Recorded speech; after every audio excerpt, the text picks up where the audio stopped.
Well, Dr. Meg Meeker, you've been on my bucket list to interview literally for probably a decade, so I'm so glad that this is finally happening. So much I want to cover today on parenting and really focusing in on dads. But I just want to start by asking you, you've given your life to investing in parents and specifically investing in dads. Like, why do you feel like that was so important that you want to give your life to it? When I came out of my residency, I knew I wanted to take care of kids. And I learned very early on, within the first 5 years, if I wanted to take care of kids, I had to help their parents Hmm. because parents are it for kids.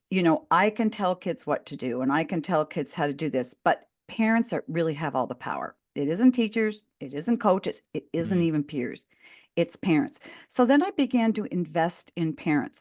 And then as my practice went along, I saw that the kids whose dads came in periodically with them on visits did much better as far as getting over depression, anxiety, eating disorders. And I was intrigued by that. So I started researching on the impact of dads on their kids. And one of the things that disturbed me is there's a lot more research on moms and kids. Hmm. But on dads and kids, there's it's probably 5 to 1. And I thought, wait a minute, dads have this incredible power and they don't know it. Then our culture started to bash dads and to Hmm. marginalize dads. Homer Simpson, Adam Sandler. Find a great dad on TV. It's kind of hard. And so I saw a disconnect. I thought, wait a minute, dads are incredibly important. I'm seeing it. And yet dads are being told through media and wherever that they're really not, that it's all about mom. So I need to learn about dads. I need to tell dads what their kids are saying about them. And then I need to communicate that. And so it's really been, once I started forward, there was no going back because dad's responses have been quite positive because Hmm. I've really tried to just open their kids' hearts to them and their minds, and dads respond beautifully. So it's really where I landed. It's really where I landed probably 7 years ago. So somebody from the NFL office called my assistant and said, "We want you to work off the NFL." And I said, "No, they have the wrong person. You have a middle-aged grandmother here. It's not going to work." And I said, "Okay." So about 6 months later, they called again. I said, "Okay, I'll meet with them." Very interestingly, these men really wanted to know how to communicate to their kids because many of them didn't have Hmm. dads growing up.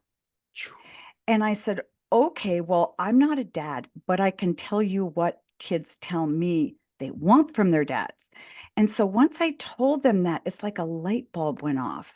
Wow. And interestingly enough, because many grow up in a matriarchal culture, I became a surrogate matriarch. I was a generation ahead of them. And so they would listen and absorb, but they literally said, "We have all this expertise and power on the field. We get paid millions of dollars to do what we know well. And then we go home and we don't have a clue what to do." Wow. And so that's where I came in. And that's when the whole father thing just began to take shape. And so I talk to fathers. I'll talk to any dad anywhere, anytime. So I just love it. Plus, there's nobody, I don't know any other woman out there doing it. And I thought, ladies, where are you? Why Hmm. aren't you encouraging men? And I think it is because you almost feel that if you're going to champion women, you can't champion men. Hmm. It's an either or, which is ridiculous, but that's kind of where we've come to.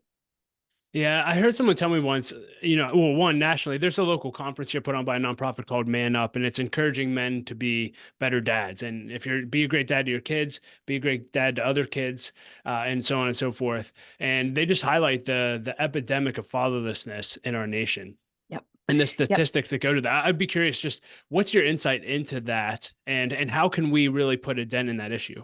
Yeah, I think that's a great question. And I think that we've arrived here from a lot of different factors at work at once. I was in the heart of the women's lib movement in the 1970s. And at that point, we didn't have as much fatherlessness. And Hmm. I'm not blaming it all on feminism. However, women were taught through messages that went out to our culture, men and women alike, we got it. You know, At first, we can be better than you at your careers, and then we can be better at you and your careers and parenting. Oh, and now guess what? We don't even really need you. We have Mm. this surge of women, particularly in Hollywood, who are having babies by themselves because they want to be mothers. Well, what a horrible thing to do to a child. Wow. So we have the cultural messages to dad, just step aside. We really don't need you. We have messages from strong-willed women to say, you know what, I got this. I even found myself in my own home communicating to my husband, not overtly, but you know what, you don't really know how to talk to girls. I got this. And that's a Mm. terrible thing. I think that divorce, the increased amount of divorce, and once a couple divorces, usually depends on your state, dads get the shaft.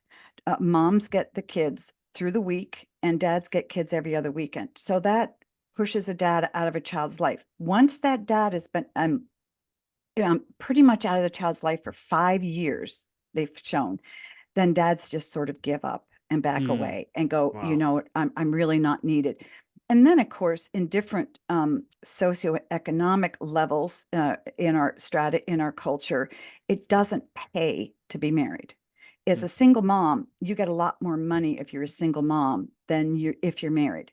So a lot of these kids just really kind of the dads just get pushed aside. So it's social.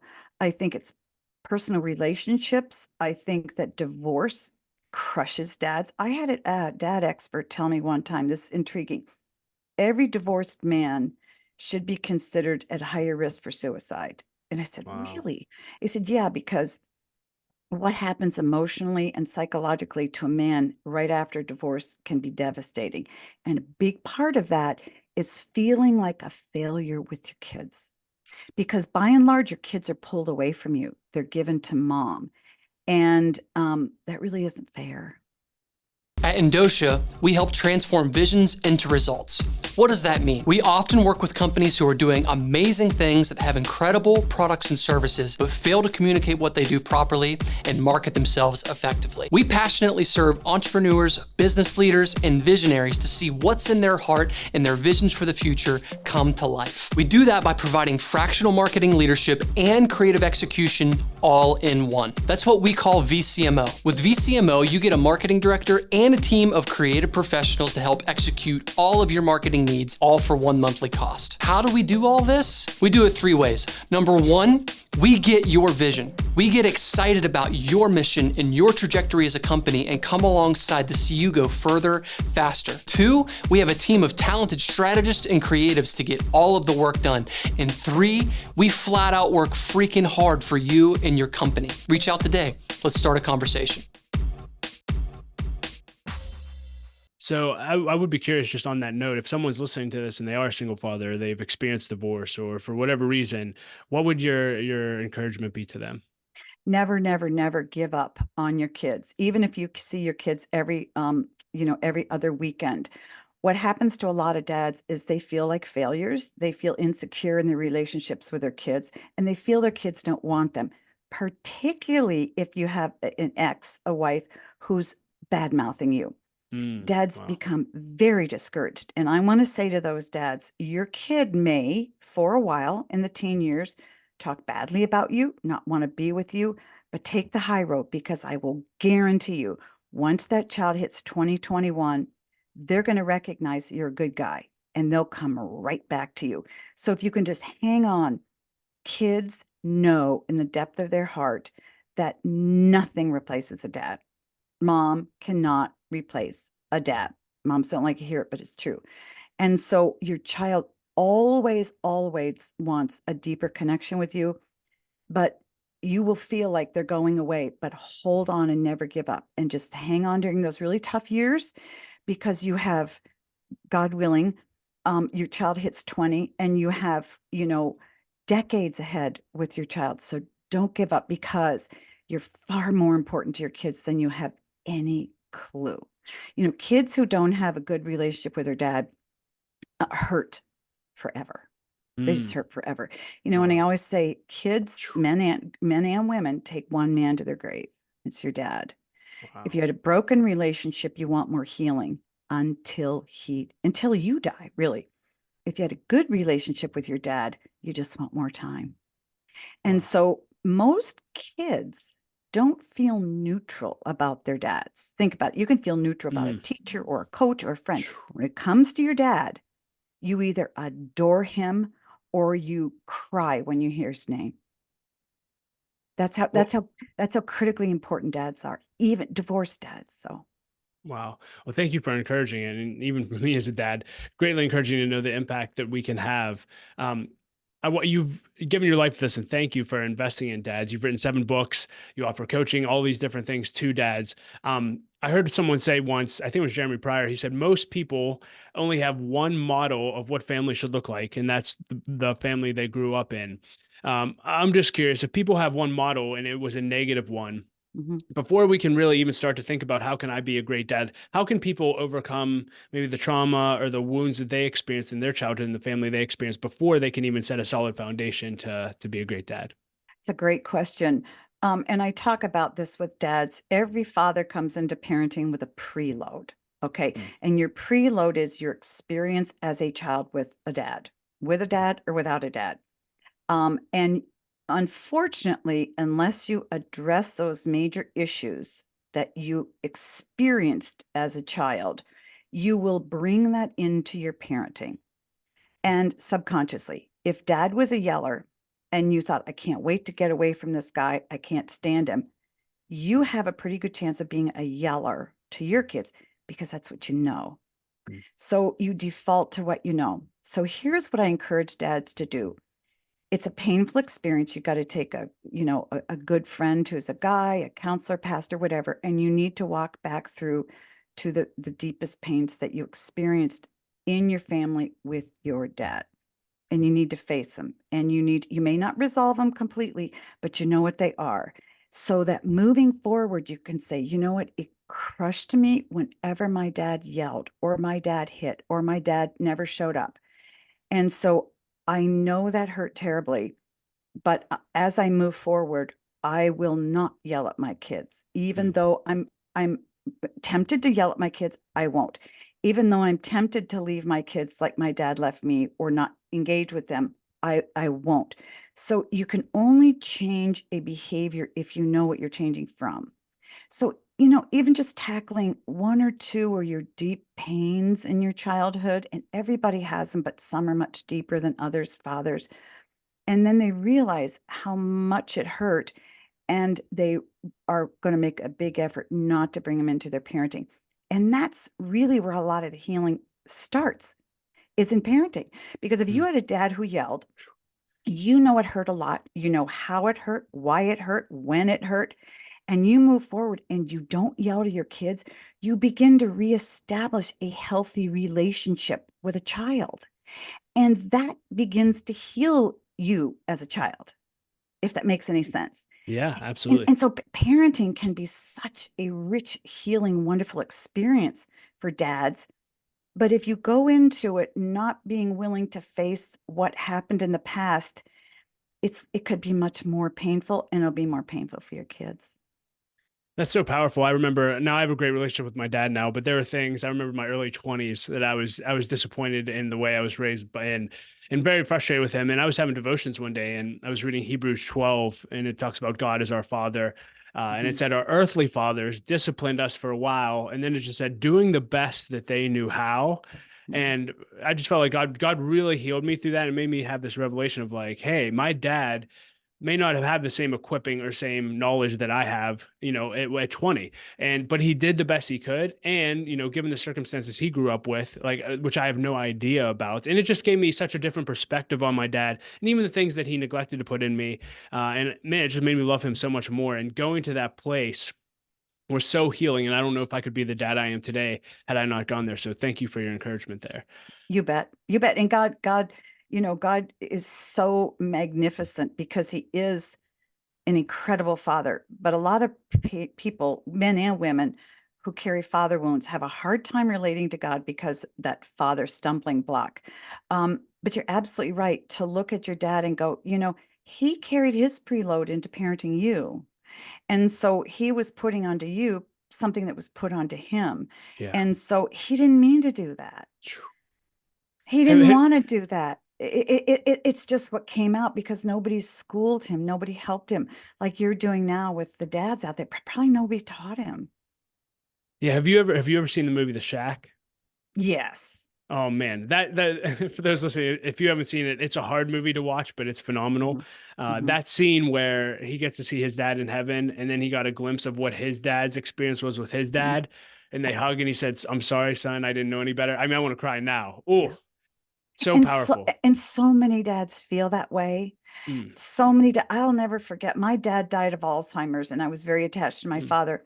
And he was not a man of many words, but I'll never forget walking with him probably in the last 6 months of his life. And he knew me, but we would sort of shuffle around and he stopped dead in his tracks and he looked at me and he said, Meg, am I forgiven? And I said, well, Dad, by whom? He said, well, by you and mother and your brother and sister. And I said, yes, you are. mm, And then he said, but does God forgive me? And I said, yes, he does. See, even in his broken mind, he knew that he'd hurt everybody because he's mm, human, but he desperately wanted forgiveness so that we knew he didn't mean it. mm, And that I will tell you, my dad didn't, I mean, you know, I had hurts for my own dad too, but in that moment, they were healed because I knew my dad meant it. He wanted it, and he didn't make his mistakes out of choice. mm. They came from somewhere in him. So that brings up another question. If a dad is listening to this, or a mom for that matter, and maybe they have grandkids now, or their kids are grown now, the house, and they're just overwhelmed with regret, even if they're still married, they didn't abandon their kids. Maybe they just know things now that they wish they could have done better. Maybe they have a Mhm. broken relationship with their child. What would your encouragement be to them in this stage of their life? Yeah, that's a great question because first of all, um, every child, adult, doesn't matter how old they are, wants to reconcile with their moms, particularly your dad. So you could be 7-year-old dad and your kid is 50. They want reconciliation. So this is what you do. You sit down and you try to think about the things that you did to your child that may have been hurtful because Mm, you weren't them, you don't know. And then you face them and you go, man, I really messed up there. And then if you're really estranged, you haven't talked to this kid in 10 years, you write a letter and you mm, say, I am so deeply sorry for how I hurt you. I don't blame you for, disengaging with me. And then your kid won't respond. And then you do it another month and another month and another month. But here's the bottom line. Over time, you gently pursue that child, adult or 5-year-old, and you go to them and say, I am so sorry for, very specifically, for yelling at you. But you don't stop there. I am so sorry for yelling at you and for making you feel so insignificant or mm, so badly or so sad. Because what kids want you to do is to recognize how you made them feel yeah. and how much that hurt. So if you can't go and say, I'm sorry for all the bad things I did to you. That's meaningless. Mm, I'm so sorry for, and then how that made you feel. And if you don't know how the kid felt, you say, I'm so sorry for yelling at you. How did that feel? And you wow. sit there and listen because you can take it. You take it on the chin, but you can listen. That's the only way you heal with your child. Um, and if you don't know what you did that hurt your child, you say to them, clearly, I hurt you deeply. And I just am not understanding. Please tell me what it was that I did that hurt you so deeply. And how did it make you feel when I did that? Mm, And then you sit there and you listen. And your kid will probably explode or cry or whatever, but they'll be blown over that you said that and you meant it. You know, I've seen kids. Okay, I had two girls who were sexually abused. Dad goes to prison. They still wanted to communicate with their dad. Why? Because even though he hurt them terribly, there's this sort of gold thread that runs from them to their dad. He's still their dad. mm, He's still their dad, and he was very repentant. That doesn't mean that they could spend any time with him. But what I'm saying is the human heart is very, very complicated. Mm. And even children's hearts are very complicated. So that's what I encourage every dad to do. Face what you did, apologize, face how you made your kids feel, apologize, ask for forgiveness, and then let it be. But a Mm. lot of it's going to be listening and just taking it on the chin and sitting there. Wow. What you just shared is pure gold. And I would just encourage if someone's listening to this and you're saying, I feel like you're speaking to me, I feel like I'm supposed to do that. That's me. Please don't take time to act on this. Go home and write the letter now. Make the call now. Have the conversation now. Because if you put it off, I just know how those things work. It'll end up never happening. And so if you feel prompted, I just want to encourage anyone listening to this to go for that. Well, we covered a lot of heavy stuff so far. Mhm, Uh, and I'll just say, hey, if we're caught up at the foundation now, you've written, again, several books. Your latest one called Hero, Being the Strong Father Your Children Need. Probably most people's most favorite book, Strong Fathers, Strong Daughters. I want to just dive into just parenting. And I would encourage anyone listening to this, get all of Dr. Meeker's books. And she's also now offering, I guess, just mid-commercial, you're now getting into coaching. And so mhm. fathers, if you're out there listening to this, do you just want to give them a brief overview of how they can connect you with you there before we dive into how we can start parenting our kids better? You bet. I'm starting my coaching in April, getting all geared up. If anybody's interested, it's going to be all over my website, meekerparenting.com. And I'm going to be doing via Zoom live coaching with small groups, 25 men, and then 50 men. Men's wives can come on. I'm not excluding wives at all. My point is to help fathers understand how their kids see them, what they want from them, and how they feel towards their dads, because that's the key in having a good relationship with your kid. Because you're going to tell you, I need to this and I need to this and I need to get them to soccer. That's not what kids want. Mm. Kids want their dads. They want their dad's heart. So I'm starting the coaching, and I do one-on-one private coaching. Not tons and tons of that. But the coaching that I've done, so far, just a men's group, Bible study groups, or anything, has been very, very popular. So I just decided to make it legit. And I'm really excited about that, because that's really my heart. Seeing somebody on the screen, what are you struggling with? What's your problem? No question is off limits. None. Zero. Mm. I've heard everything. And I know you dads because I've listened to your kids. I've listened to thousands of kids over 35 years talk about their dads. So I can tell you exactly what your kids would say about you, because kids aren't all that different when it comes from what they need from their dads. Mm. And please take advantage of this. And, I heard someone just tell me once that the kids who have a troubled youth, the number one way that they can get out of tough situations is having someone, usually another adult, show them a different way of life. And, as I mentioned earlier, often we've only seen one way modeled of family. So to be able to take advantage of Dr. Meeker's years and years of experience could show you a whole different way to parent that you never have. Mhm. So we'll include links to all of that in the show notes. So make sure that you check that out. And now I want to dive in because as we were talking about before the show, I have 4 kids under 7. Mhm. And so I have all kind of questions, but I thought it would be fun maybe to take the general age categories that I see kids wrapped up in are 0 to 5, 5 to 12, 13 to 18, and 18 and beyond.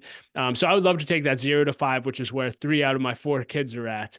Sure. What do parents and dads and moms need to know at this age to successfully lay a great foundation for their kids? Sure. Keep it simple. Very, very, very simple. During the first 5 years, these are the years where you need to form strong attachments with your kids. We focus on mom attaching to the kids, breastfeeding, the skin to skin contact, but dads need to attach as well. And so moms out there listening need to know, sometimes I need to move aside and let dad attach to my child. So 0 to 1, if you're breastfeeding your baby, you need to pump, you need to put some in a bottle, and you need to let dad rock and feed the Mm, baby. That's a wow. big attachment time. Then from 1 to 5, kids are still wanting to attach to their dads. So the thing is, spend time with them. You don't have to spend huge chunks of time with them because you work 10 minutes here, 15 minutes here. Put your phone down, look them in the eyes, touch them, sit with them, color with them, kick a ball with them. Because when you spend time with your kid doing anything, your kid feels like, wow, I'm really important because my dad's with me. See, they feel like it's okay to have my mom with me, but my mom has to be with me. This is just in a kid's mind. Okay. This is what they Yeah. tell me. I'm not saying this is what they tell me. But when my dad chooses to sit down and color with me or chooses to take me to the grocery store, I am something because my dad likes my company. Mm. And then show affection to your kids. There's no better time where your kids will receive affection from you during those early years to about 8. And then pre-puberty, it changes. So take advantage of that time because the solid attachments that you form with your kids in the first 5 years will set them on a fabulous path because, you are modeling to them when you as a dad show your kids what to expect from maleness, from men. So if you prove in the first 5 years of their life that they can trust you because you're going to follow through and do what you say, that they can receive your love because it's there, you're affectionate, you're open. If you withhold love, then they think, well, kind of what's wrong with me. Mm. Everything that another male person does as they get older, they will compare to you. Mm. Okay. So you set that standard. If you never swear in the home and they go to school and they're in second grade and they hear somebody swear in the hall, they're going to go, "You're a dumbo. My dad would never do that." See what I mean? So Yes. Yeah. you set the template Come on. for how they expect men to behave. Very important for girls because Mm. every time a teenage girl goes out with a boy, whether she's connected to you or not, she compares that guy to her dad. Mm. And if dad takes the high road and dad is courteous and he's polite and he's kind and he's respectful, the minute she is disrespected in a relationship, something's going to go off in her and hopefully she'll go, "Get out of here." Mm. But in other words, so you are setting a template for what your kids moving forward can expect from a man. So you want to give them all good things. They can trust you, they can be affectionate with you, they can receive their love. They can know that you're going to be honest, that you're, mild tempered or whatever. So that's how important the first 5 years are. And I would love to just hear your thoughts because I'm in that season now. What are your thoughts on correction and discipline in that time? Like, what should that look like, or what have you found is most effective and not Yeah. leaving long-term negative impact? Yeah. Yeah, yeah. Well, first of all, don't be afraid. All kids need boundaries, period. That's Mm. all discipline is all about. Susie, you're 2. You cannot cook with mom right now because the gas is on, whatever. So you have to have very clear boundaries. Yes, you can this. No, you can't do that.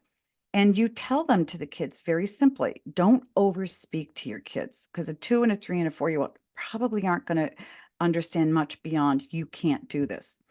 And so then you say, if you do this, Susie, then you're going to be in a timeout.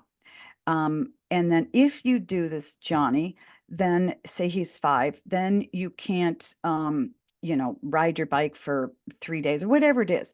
The discipline has to sting. Mm. That doesn't mean you have to be mean, but you have to follow through. If you have a 2 or your 3-year-old, they do something bad, you grab them, you put them in timeout. You don't even need to really say anything.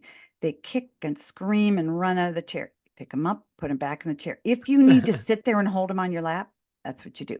You train them for the consequence so that they start to realize eventually this isn't worth doing it. So you have to have clear boundaries because you're preparing them for life. Yeah. You and I have clear boundaries. Henry Cloud wrote a whole book on it because adults are not really good with boundaries. So we have to teach our kids those early on. In our home, you couldn't swear, you couldn't yell, you couldn't call names, and you couldn't wreck anybody's stuff. Right. So you couldn't, That's a good one. particularly my stuff, particularly my stuff. Yeah. Yeah. As my So kids were running through the laundry last night. yeah, Yes. Anyway. yeah. Yeah. But with small children, because they want to do so many things wrong, you have to pick your battles. Okay. So Mm. you pick things that are dangerous to them. If your 3-year-old paints all over the kitchen wall, they're not trying to be a bad kid. That's what kids do. Okay. But if you look at them and say, don't pick up that paintbrush, and you walk out of the room and you come back in and they picked up the paintbrush, then you've declared war. Daddy told you not to do that. Now you're in timeout or whatever. Yeah. And so the earlier you establish those clear boundaries and clear consequences, it's so much easier that they get older, because if you don't get your kids to listen to you and obey you when they're 5, when they're 16 and they have car keys in their hand and they're walking out the door and you say, no, you can't use the car. And they look at you and go, yeah, right, Dad. That's a dangerous situation. Yeah. Yeah. I don't know how far I'm jumping ahead because I don't know that we'll get to all the age brackets, but I would love to hear you talk about, when do you feel like parents should introduce sexuality or talking about sex, or at least sexual things, to children? And what should those conversations look like? I mean, I feel like with the internet today and schools, it's becoming younger and younger. And so, yeah, I just want to hear you talk all about Yeah. that. Yeah. Well, first of all, I want to make a plea, and I will beg every father not to give their teenage girls a cell phone. 50% of the time, girls see porn on social media. It's the number one place that girls are sex trafficked. So please don't give your girls cell phones. That said, here's what I do. And I wrote a whole course and went through it on my website, how to talk to your kids about sex and puberty. When your child starts asking you questions about babies and moms and dads, or they hear something at school, sometimes at second, third, fourth grade, and they come and say, I heard this, I don't really know what that means. Then you sort of begin to answer their question. And if they just say, okay, thanks, and they run away, you're done. But if they sit there and sort of say, I just don't understand, I don't understand, then you need to sit down and talk with them. And you don't need to get into the nitty gritty early on. What you want to do is talk about, it's very important when that this is between a mom and a dad, and that love is exchanged through physical touch and lying down together. And then you can even go, talk to them about intercourse and everything. Whenever you do it, your kid's going to hate it. They're going to be shocked, even if they're 16, because dad shouldn't know anything about it, right? And they don't want to hear about it because there are 2 people on earth that are not sexually active, and you're one of them. So no kid wants to hear from their dad or mom. However, it's important that you be the one to tell, because you want to tell it in the context it's positive and it's always couched in love and a committed relationship. So start the conversation when you feel they've heard something, they're thinking, and they have questions. Also, depending on the school that your kids are in, they may be getting an earful in kindergarten. They may be getting an earful in 5th grade. So always ask your kids what they're talking about at school. For instance, my granddaughter's 10, she's in a public school, and I pump her all the time. Are there any kids in your class, your school, that, like, girls who think, oh, it'd be so cool to be a boy, or a boy who thinks it'd be so cool to be a girl? What I'm asking is, are you hearing about transgender? And she goes, no, what are you talking about? She's set. But if I ask and she said, yeah, I would, with her parents' permission, talk her through that. And so you say, do you hear your friends talk about kissing and dating and moms and dads doing things, or where babies are born? And you'll know by looking in their eyes whether they've heard something or not. And if you think they've heard something, then you need to talk about it. It will be uncomfortable. It'll be uncomfortable for you, but that's okay. Once you get the first sort of conversation over, it's not a one and done. You have to continue to talk about it. How are things going? And you have a freshman in high school, and I know that a lot of kids this age are thinking about having sex. Are any of your friends sexually active? Don't ask your kid, ask about their friends, because usually what their friends are doing may be what they're doing. Wow. So you know what I'm saying? Yeah, If your daughter has 5 friends and 3 are sexually active, 50-50 that she is. So, yeah. So, Ooh. but you got to be on top of it. Don't be scared, and don't be frightened, but your kids want to hear they want to know what you think about them being sexually active as they get older. Does my dad think it's okay, or does he think it's not okay? My dad never said don't, but man, I knew that I had to be careful about the boys I dated, even in college. Mm. because he wanted to know about them and what they were up to. And if they said, even if I was home on the weekend from college, I was going to be in at 1 a.m., he stayed awake. Mm. And Well, if, yeah, this is huge. I'm curious your insight on this. Jeremy Pryor, he runs an organization called Family Teams. He made a post the other day. It was beautiful. He said, unpopular opinion, I think parenting is more important from 18 to 30 than I think he said like 5 to 12. And I think so many parents just think, oh, my kid's 18 now. It would try anyway. And it's crazy. But do you feel, I mean, I know you're a parent forever, but do you feel like that 18 to 30 is absolutely just as essential as childhood, teenage years, et cetera? it is. And I'll tell you why. First of all, they're developing really mature thinking. So they can, all the brain cells hopefully are in place in the early 20s, the frontal lobe development. Okay. And now you have very deep conversations about very important things Hmm. like your childhood, behaviors, faith, God. It is no longer you just telling them and sort of pouring all of your information and feelings and beliefs into them. Now you're at a point where you can actually discuss them and tell them why. Hmm. And tell them why you did what you did and why your faith is the way it is. And and then they start dating and they have serious relationships and so forth. So you can help them navigate that, because there's going to be a lot of pain there. So you're absolutely right. I found, in my experience, those are critical years because often kids aren't married. They're trying to figure out what they want to do, what their life is all about, why they're on the earth anyway. And so a lot of deep things come up. And if you have a good relationship, it doesn't have to be perfect, good relationship, your kids will come to you and ask the questions. And that's what you want. You want to raise your kids in a way that when they're 18 and 20 and beyond, you're the point person, That's so good. right? You're the point person. And if you are cruel to your kids or distant from your kids, or you bail on your kids because your wife has beaten you up and you're never allowed to have see these kids because you're divorced, you're not the point person. So maintain connection all through those years, and you can become or reestablish yourself as the point person.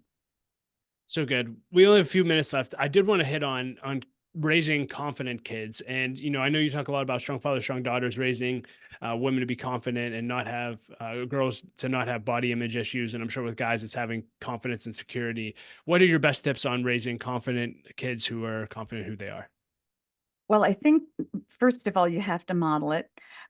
You have to model that, your yes is yes and your no is no, so that you mean what you say because words are important and speech is all about, you have to have integrity in your speech. Mm. So you model that. You have to model good character. Um, Second, and you want to model integrity and you want to be truthful and you want to be compassionate and, there's a lot of fruits of the spirit. Then you want to compliment your kids on character. This is Mm. something we never do. We're all about clapping at them if they make a goal or if they get straight A's. My kid is great. I'm so proud of you. I'm so proud of you. No, you tell your child that you're proud of them when they missed the goal, they lost the game, but they were out there giving it their best. You give them a Yeah. big hug out the field and say, I am so proud of you. What are you talking about, Dad? Because you gave it your all. Mm. Or your daughter's playing with your daughter and one is 5 and one is 3, and your 5-year-old wants to just blow up at the 3-year-old, but she doesn't. She's Mm. patient. I am Mm. so proud of you that you were so patient with your sister. I'm so proud of you that you persevere through your algebra, even though it's really hard for you. Who cares that you get a C? What really matters is that you go at it and at it and at it, and that's what's gonna make you a winner in the end. So if you help your kids grow solid character in them, they're going to be very confident. Don't talk about their weight. Don't talk that much about how they look. Don't talk about their performance. Talk about their character, applaud them for it, and let them know very clearly that no matter what they do, and I'll tell kids this, even if you sit in a closet for the rest of your life, I will love you just the same. I'll knock on the Wow. door to ask you to come out, but if you don't, it's okay. Because a lot of kids today, Christian kids, any kids, they all feel so much pressure that if they don't A, B, and C, their parents are not going to love them. And you think about the way we interact with our kids, we unwittingly or subconsciously communicate that to them. Mm. We coach their games and clap, clap, clap. And then we tell them how great they are at this and this and this. Kids get the message. I have to continue to be great at that to get my dad's attention. Because the only time I ever see my dad really happy is when I'm doing well in school or in a sport. Ouch. Mm. So be very, very careful. Don't show up at their practices, please, unless you're their coach. Let them let them be. Let them Yeah. be, and don't talk about it all the time, because that kids so desperately want to please their parents, particularly their dad, that if they see that you're happy with something they're doing, they'll keep Mm. doing it. Wow. They'll keep doing it even if they hate it. And then they'll burn out sophomore year in high school. That's when it happens. Oh, Dr. Meg, this conversation did not disappoint, and I'll just leave this open-ended as we close. Anything you want to talk about or leave our leaders listening to this with? I would encourage dads to just, even though there are times you want to give up, don't. Mm. If there are times you've made mistakes and you're discouraged about them, apologize to your kids and ask God to help you. Lean on God. Um, think about, we always feel like failures, and we feel like, oh my gosh, my kids are, I'm going to fail my kids. Well, we can't judge our parenting on our kids' failure or success. Look at God. I Mm. mean, he's the perfect parent, and he's got a lot of messed up kids. So you can be a perfect parent and your kids are still going to do what they do. So just give it your best and love them and apologize, and and keep it simple. Wow. Your kids don't want the stuff you want to give them. Just keep it simple. Well, Dr. Meeker, thank you for your faithfulness to God's call in your life to investing in parents and dads. I know it's made a tremendous difference, and you're not done yet. And so we'll include I links to, know. I know you talked about the link to the course on talking to your kids about sex. We Yeah. talked about your coaching and all the other ways that people could connect with you. We'll put in the show notes. And just thank you again for the conversation. It was a pleasure. Thank you. Well, hey, leader, thank you so much for listening to my conversation with Dr. Meeker. I hope that you enjoyed it as much as I did. You can find ways to connect with her and links to everything that we discussed in the show notes at l3leadership.org/416. I also want to thank our sponsor again, Andosha Marketing Solutions. They are the producers of this podcast. They're great friends, and if you were looking for help with anything related to marketing in your organization, I cannot recommend them enough. I've recommended them to many people who use them, and they've all given a thumbs up and are so happy with the work that they've done. You can learn more about Andosha at andosha.com. That's ANDOCIA.com. And as always, I like to end every episode with a quote, and today I'll quote David McKee, who said this. He said, "No other success can compensate for failure in the home." So true, David. Thank you. That's going to wrap up our podcast for today. As always, leader, remember this. Don't quit. Keep leading. The world desperately needs your leadership. We'll talk to you next episode.